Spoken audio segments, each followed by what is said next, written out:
Hi everyone, this is Arlinda Sanz and welcome back to my YouTube channel. For today's vlog ay mag-share lang po ako tungkol po sa aming best seller po na Mino dito po sa aming karinderya. But before that ay gusto ko lang pong i-share sa inyo kung ano po ang mga kaganapan dito po sa General Santos. Today po ay sobrang init po, no? Hindi lang po ngayon, kundi sa mga nakaraang araw pa, nakaraang buwan pa ay grabe sobrang init po ang aming lugar. So, dito po ay halos wala na pong pasok, no? Online na po. Online, no face-to-face. Dahil po, sobrang init. Maraming nag-nosebleed. At saka, iniwasan po ang heat stroke. At meron na po sa amin dito na isang barangay na na-declare po ng state of calamity. Dahil po, ang mga puno po ay ang mga saging po ay halos hindi na po maganda ang kanilang bunga, no? Dahil apektuhan po sa sobrang init. Yung mga palayan po ay nabibiyak na po ang lupa dahil sobrang init. Halos natutuyo na po ang mga irrigation dito. So, yan po ang epekto po ng init. So, ano po ba ang epekto dito sa ating negosyo?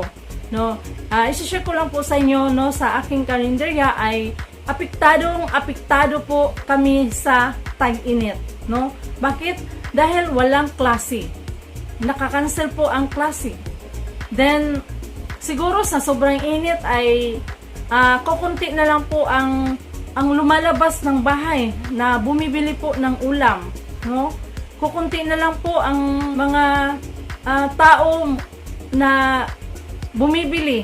No, yan po ang naobserbahan namin. Hindi lang po sa karinderya, kundi sa lahat po ng negosyo ay nagtatanong po ako kung bakit po, kung kami lang ba ang...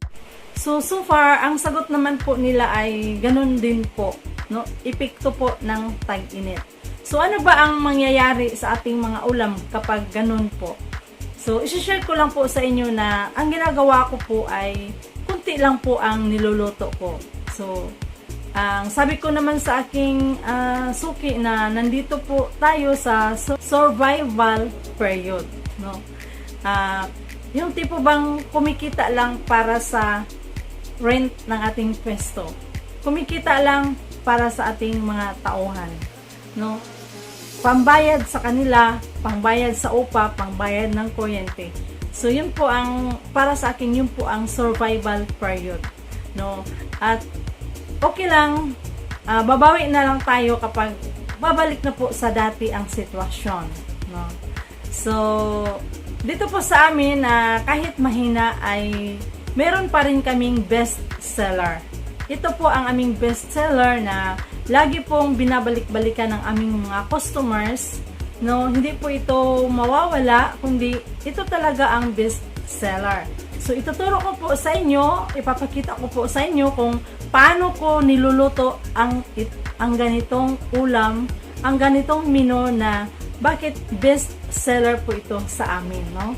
Although tumataas ang presyo ng mga karne, but still, ang presyo ng aming mga ulam kapag ganito po ay 40 pesos per serve.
po, no, ang aming ulam na best seller at sanay hindi naman sa lahat kasi meron namang gusto na yung parang adobo, yung hindi masyadong masarsa, no?